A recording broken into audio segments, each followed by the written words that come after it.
Today we're going to talk about throwing the bowl in the potter's wheel.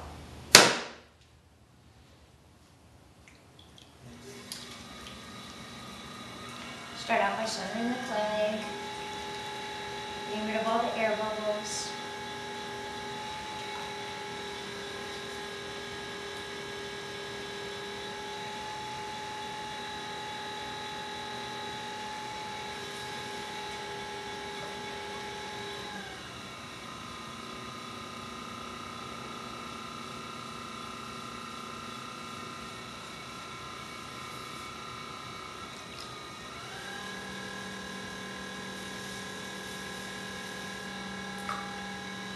I like to leave room at the bottom. I really like to be able to trim a foot on my bowls. I know not everybody does, but I think it just really helps define that piece, and when you know when the goal ends, the foot is, it causes it, makes it so it has a really nice shadow to it. What I'm doing now is I've opened up the bowl and I'm just compressing the bottom so I don't get any S cracks as it dries. When you think about it, you're putting a lot of compression on the clay as you're pulling the walls up, but you really aren't, otherwise the bottom does not get much compression to it. Coloring it back in, I always start with the cylinder type shape.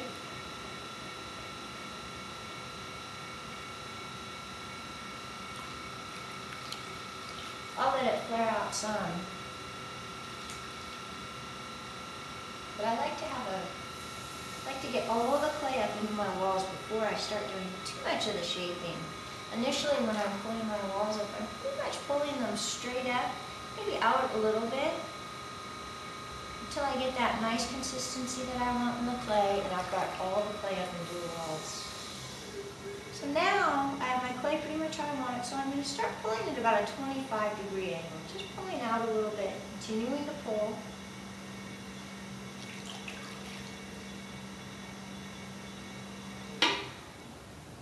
This would make a mixing type bowl. That's not what I'm looking for today. I'm going to use a rib and the sponge, and I want to make more of a serving type dish. I want it to be out further than this as opposed to straight up and down.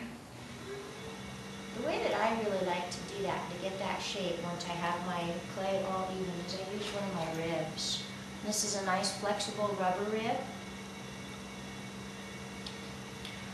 I have my sponge on the outside, and it's not really doing much. Alright, it doesn't do much. It just makes me feel good to have it out here. My left hand goes inside the bowl, and I'm pushing like this on the walls, and I'm also moving up. So I start at the bottom, I'm pushing out with it, and I'm also moving up the side. And it gets a little crazy there for a minute, and then when you get up to the top, it just straightens right out again.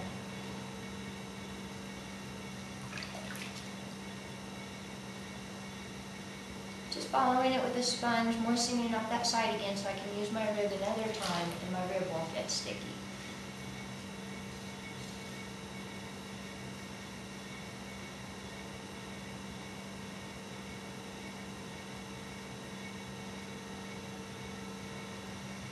Getting the water out. Just checking to see what I think the shape looks like. When you're looking at shapes, you're looking at it from the top because you're throwing.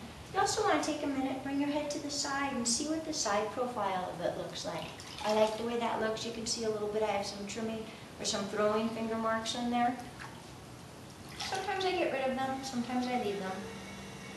Now to finish it off, I always figure with a bowl, especially a serving type bowl, if I'm not going to be putting handles on the side of it, which is another option, I'm not going to today. I like to have more of a rim than that. This is a nice straight edge along here. But I actually like to have a little bit of a rim so there's something that you can lift it up with.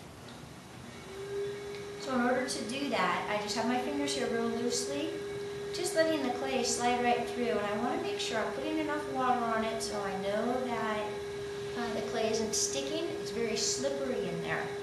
I hold these two fingers, I wrap my sponge around the edge, and then I just start twisting these two fingers that are just holding on.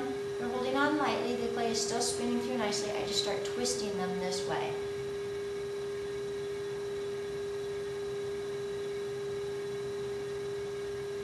To me that adds a nice finishing touch of putting the nice rim on it. to grab. Bowl has a nice shape, has, to me, a finished look with it. And then last is using the wire, pulling it straight toward you and cutting the piece off.